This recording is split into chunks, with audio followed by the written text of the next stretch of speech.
damos la más cordial bienvenida a este 15º Congreso Internacional de Educación, UNISAN 2022.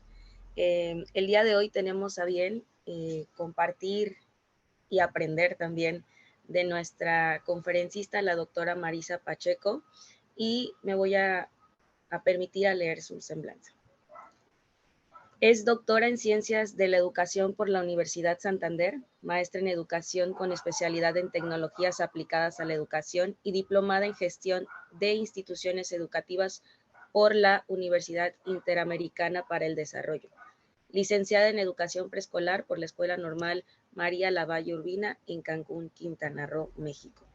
Diplomada en Formación por la función de la Asesoría Técnico-Pedagógica por la Universidad Pedagógica Nacional, especialista en asesoría técnico-pedagógica en la educación básica, certificada en el programa de formación para tutores virtuales en el Instituto Tecnológico de Estudios Superiores de Monterrey y asesor técnico-pedagógico en la zona 03 de educación preescolar en Cancún, Quintana Roo, México.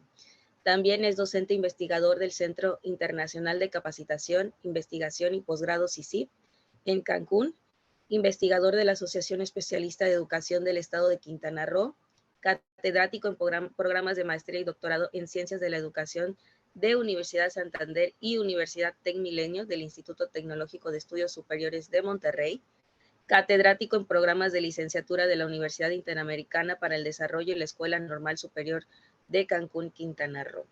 Asimismo, es evaluador certificado del desempeño docente y colaborador del Centro Nacional para la Evaluación de la Educación Superior, Ceneval, en los procesos de evaluación del desempeño docente en el marco de la Reforma Educativa 2013.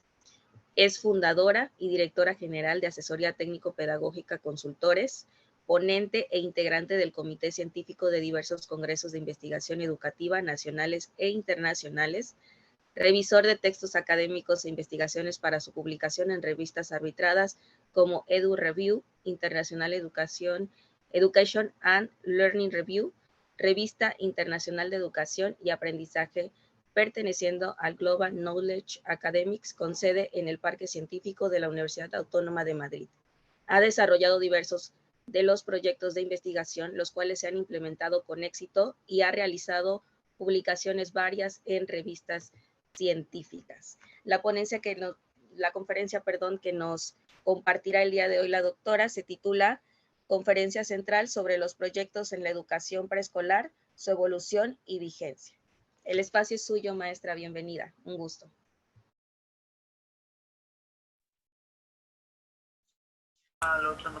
Muchas gracias, maestra Lisbeth. Muy buenos días a todos. Me permito compartir el material sobre el cual voy a estar trabajando el día de hoy. Me parece que ya está en pantalla. Ya se observa. Gracias. Bien.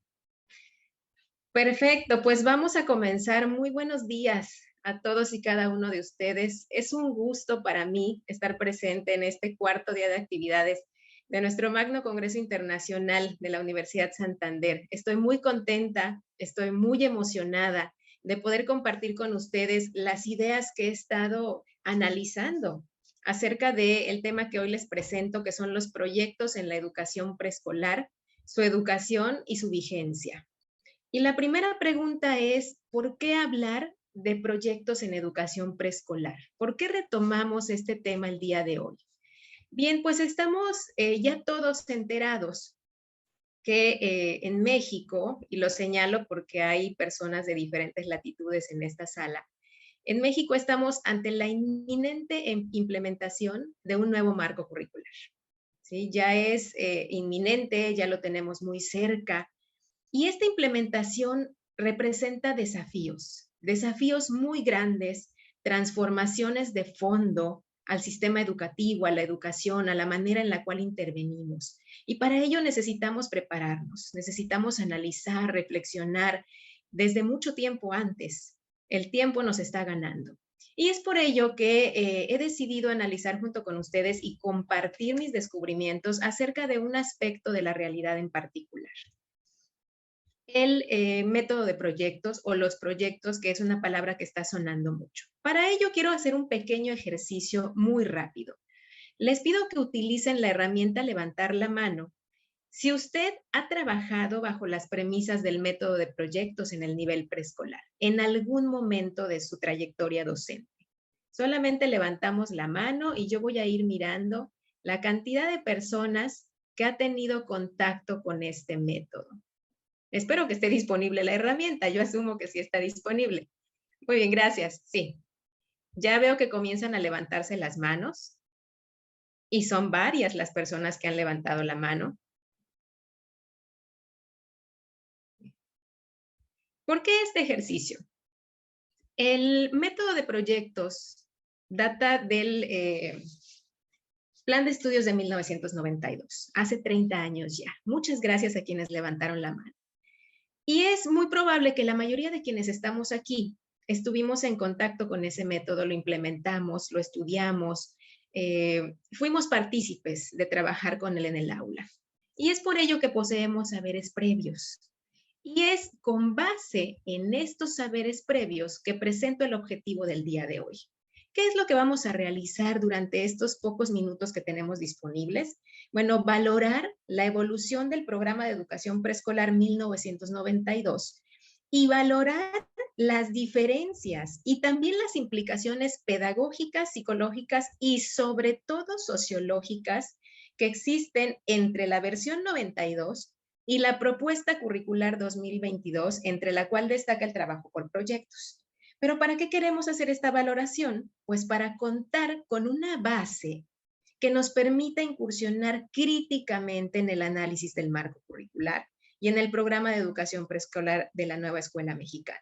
Es decir, tener más elementos para continuar estudiando, para continuar leyendo e ir teniendo un enfoque propio acerca de lo que nos espera y todo lo que está por venir. Tenemos 3 puntos en nuestra agenda. Hablaremos rápidamente acerca de los programas de educación preescolar en México. Posteriormente revisaremos el programa de educación preescolar de 1992 y las características del método de proyectos y finalizaremos con la caracterización del programa de educación preescolar 2022, lo que tenemos hasta ahora, el trabajo por proyectos. ¿Qué es lo que sabemos de la educación preescolar en México? Bueno, que existe en nuestro país desde principios del siglo XX, 1901, 1902, 1903. Los autores difieren, sin embargo, en este rango de tiempo es cuando surge en nuestro país la educación preescolar. Desde entonces, el centro ha sido el alumno, bajo diferentes enfoques, por supuesto, pero siempre al centro el niño. Los enfoques fueron en un principio asistenciales y de cuidados. Posteriormente comenzamos a hablar de instruir al niño, de educar al niño. Años más tarde, con el avance de las ciencias de la educación y las teorías psicopedagógicas, comenzamos a comprender que teníamos que atender áreas del desarrollo, ejes del desarrollo, el desarrollo completo e integral. Después comenzamos a hablar de atender sus intereses y necesidades, y durante muchos años previos al día de hoy estuvimos desarrollando competencias. Sin embargo, ahora se pretende que los niños aporten soluciones al contexto, los niños de educación preescolar. Para mí ha sido muy importante observar el cambio en el enfoque desde los primeros años, cuando únicamente les dábamos asistencia y los cuidábamos, hasta la actualidad, en las cuales los niños de educación preescolar son considerados seres capaces de aportar soluciones al contexto. Y esto es muy importante. Tenemos una línea del tiempo desde 1979. Solamente es enunciativa, no puedo profundizar en ella porque el tiempo es muy breve. Pero en 1979 se utilizaba el método de Crowley, los famosos centros de interés. Y la fundamentación psicopedagógica era por áreas del desarrollo. Se trataba de que el docente organizara y diseñara sistemáticamente actividades de estimulación de cada una de esas áreas. Posteriormente, en 1981, se dieron a conocer las unidades de trabajo. El enfoque psicogenético de este programa apostaba por el desarrollo integral y los ejes del desarrollo del alumno. Se trabajaba por unidades y se diseñaban situaciones, y el trabajo colectivo comenzaba a incorporarse y aparecer, pues, en el quehacer docente. En 1992 aparece el método de proyectos. Este método se trabajaba a partir de 4 dimensiones del desarrollo bajo un enfoque globalizador y comenzábamos a hablar de aprendizaje significativo.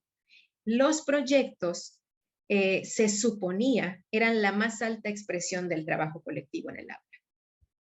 Posteriormente, en el tramo entre el 2004 y el 2017, la educación estuvo bajo un enfoque competencial, algo de lo que muchos que nos encontramos en esta sala conocemos y hemos trabajado alrededor de este enfoque. Trabajamos en preescolar bajo la visión de 6 campos formativos que describen el desarrollo del educando. Tenemos propósitos como la misión de la educación preescolar, se organiza por competencias el programa y diseñamos situaciones didácticas conocidas como un conjunto de actividades que articulamos a través de diversas modalidades de trabajo. El punto de partida siempre son las competencias y la evaluación es presuntamente formativa. Dejo la palabra presuntamente en el aire. Y finalmente, la propuesta 2022 nuevamente nos sugiere el trabajo por proyectos. Continuaremos teniendo los campos formativos como la base del conocimiento de cómo el ser humano aprende, pero estamos hablando entonces de enfoques relacionados con la pedagogía de la comunalidad, modelos de educación emancipatoria, la pedagogía crítica y el enfoque del pensamiento complejo, cuestiones que voy a abordar un poco más adelante. Podemos ver entonces este gráfico en el cual encontramos 2 grandes hitos en el tiempo y la voz del educador en estos días que pregunta, entonces, maestra Marisa, ¿volveremos a planear por proyectos? ¿Va a ser igual? Porque yo ya lo había realizado y me parece que estoy preparado para hacerlo. Sin embargo, es pues menester del día de hoy revisar a 30 años del método de proyectos de 1992, cuáles son las diferencias y similitudes que existen con el proyecto de 2022. ¿Cuáles son las implicaciones psicológicas, psicopedagógicas y sociológicas de este nuevo proyecto? Sobre todo, implicaciones sociológicas. Me gustaría, yo espero que ustedes estén tomando nota de estas palabras clave que voy señalando con mucho énfasis, porque son aquellas palabras que a manera de glosario ustedes después pueden investigar y pueden profundizar en ellas cuando se encuentren fuera de esta conferencia. ¿Cuál es el primer paso importante en este análisis? En este análisis comparativo que el educador hace, la no sustitución. Ese es el primer paso. He estado comentando con educadores, no intentes sustituir un término por otro. No intentemos este ejercicio que nos ha sucedido a través de diferentes reformas, de decir, en este modelo se llaman competencias, pero en el otro solamente cambia el nombre. Es lo mismo, pero ahora se llaman ejes, ahora se llaman unidades, ahora se llaman campos. No intentemos hacer un ejercicio de sustitución porque en este caso no hay manera de realizarlo. Tenemos una transformación de fondo ante nosotros. Desaparece las competencias, desaparecen los aprendizajes esperados y vamos a trabajar en torno a otros elementos curriculares. Complejos de comprender, sí, pero no imposibles si lo hacemos desde un análisis y desde una perspectiva científica y crítica del asunto que nos atañe. Bien, vamos entonces a revisar los fundamentos del programa de educación preescolar de 1992. Encontramos fundamentos psicológicos y psicopedagógicos, sobre todo basados en el enfoque psicogenético de Jean Piaget. En 1992 se propuso un enfoque globalizador de la enseñanza. ¿Qué quiere decir esto? Que tenía ciertas características muy particulares. Entre ellas, partía de las experiencias y los intereses de los niños. El desarrollo se caracterizaba a través de 4 dimensiones y las 4 dimensiones debían ser miradas como una integralidad. El ser humano se desarrolla de forma integral y no por dimensiones del desarrollo separadas. A esto también se refiere el enfoque globalizador. El programa proponía áreas espacios en el aula y bloques de juegos, actividades, pero debían ser vistas solamente como herramientas para conocer algún aspecto de la realidad que se estuviera estudiando a través de los proyectos. Dentro de esta fundamentación psicológica comenzó a surgir el término aprendizaje significativo, pero en aquel entonces, estamos hablando de hace 30 años, hacía referencia únicamente a las actividades en las cuales existía una intensa actividad mental que propiciaban que el alumno fuera construyendo el conocimiento tal como señala Piaget. En cuanto a la fundamentación axiológica y teleológica, es decir, cuál era la visión filosófica de este programa, cuál era el tipo de alumno que deseábamos formar, pues encontramos que se pretendía que el alumno resolviera problemas en los cuales se enfrentara a la autonomía y desarrollara su identidad personal. Se promovía el trabajo colaborativo para un fin común. Y finalmente, como fundamento antropológico, es decir, los métodos, medios y formas empleados, pues precisamente es cuando se nombra el método de proyectos con el juego como catalizador más importante, la investigación como la novedad en el aula y las diversas formas de participación de los alumnos y el maestro. Y se daba entonces el inicio de una evaluación formativa en las actividades de cierre de proyecto, de cierre del día de trabajo, en las cuales se necesitaba hacer una reflexión y una puesta en común de lo logrado. Estos fueron los primeros pasos en cuanto al método de proyectos hace 30 años. ¿Qué es lo que sucede actualmente? ¿Con qué nos estamos encontrando en esta propuesta del marco curricular 2022? Encontramos dentro de la fundamentación una pedagogía de la comunalidad. Recuerden anotar palabras clave. Modelos de educación emancipadora y pedagogía crítica. ¿A qué se refieren estos enfoques? Se refieren a que son que la educación es la vía para la formación de un ciudadano autónomo. Encontramos que los modelos de educación emancipadora pretenden empoderar al alumno, desarrollar en él autonomía, que sean capaces de cuestionar, de desafiar y sobre todo, señala la pedagogía crítica, que sean capaces de proponer para vivir bien y para mejorar el contexto que les rodea. En cuanto al enfoque socioformativo, que también tiene cabida dentro de la fundamentación, encontramos que en el enfoque socioformativo se le da valor al ser humano no por la cantidad de conocimiento que acumula, sino por la aplicación que hace de este conocimiento para resolver problemas con dos características: en colaboración y que tengan un beneficio social. Y finalmente, cuando revisamos el sustento que tiene que ver con el pensamiento complejo, encontramos que este pensamiento es aquel que se niega al saber parcelarizado. Se niega a aislar los objetos de estudio según su naturaleza, y es entonces que encontramos este cambio en el cual tendremos que estar trabajando por campos de formación y no por asignaturas. En cuanto a la parte práctica, una de las principales actividades que se pretenden favorecer son sobre todo el diálogo, la investigación, por supuesto, y diversas formas de participación de no solo del alumno y del maestro, sino de todos los actores implicados: alumnos, maestro, padres de familia, contexto que rodea la escuela, la comunidad completa. Una característica importante es que el diseño de los proyectos van a partir de la realidad y las problemáticas del contexto. Se deberá propiciar un trabajo colaborativo para resolver estos problemas y, por supuesto, tendremos que favorecer y fortalecer la evaluación formativa en el aula. Garantizar procesos de metacognición en los cuales los alumnos revisen su pensamiento, revisen cómo llegaron al punto en el cual nos encontramos, y además garanticemos la retroalimentación como un elemento vital para la mejora. Será muy importante tomar en cuenta la vinculación con organizaciones e instituciones de la sociedad en la cual está inmersa la escuela, ya que los proyectos tienen estas características particulares de parten de la realidad, en la cual esta realidad es un motivo de aprendizaje, pero al final del proyecto tendremos que haber aportado a la solución de aquella problemática que fue nuestro punto de partida.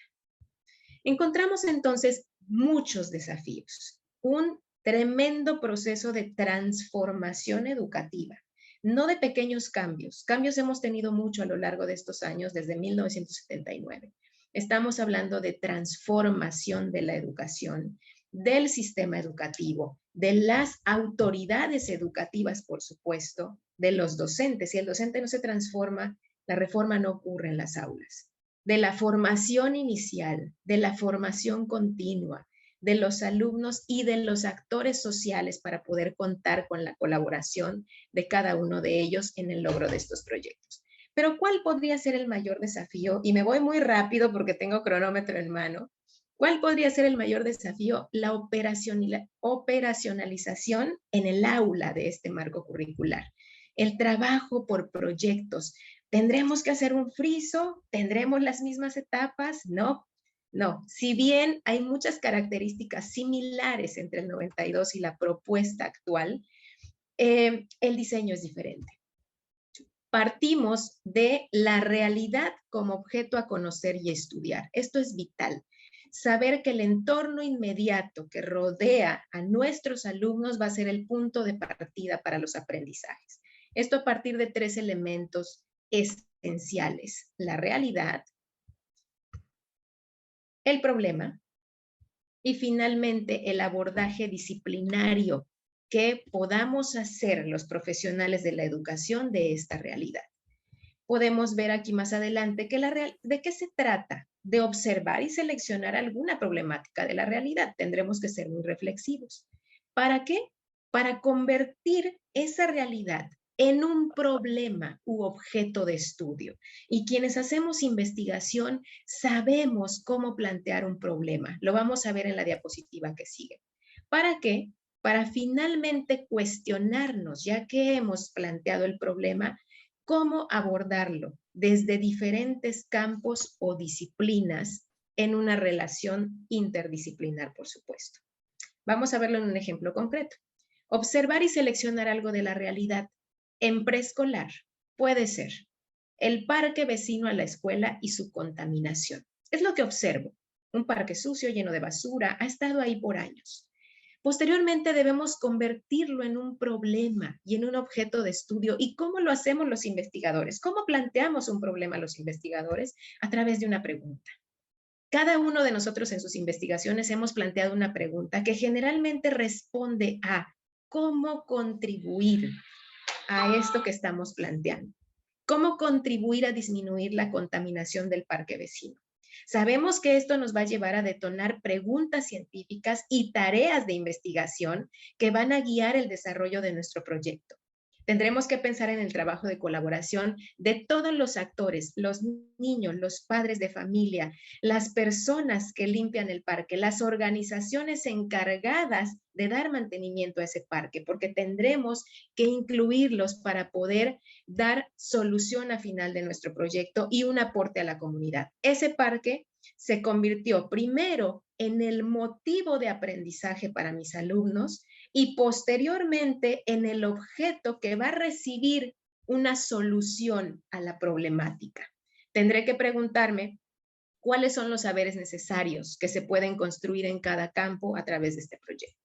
¿Cuál es el objetivo de esta metodología? Mayor autonomía, pensar y aprender por sí mismos, ser críticos, construir la capacidad de decidir. Las dos últimas de la derecha me encantan. Capacidad de investigar, imaginar y cuestionarse.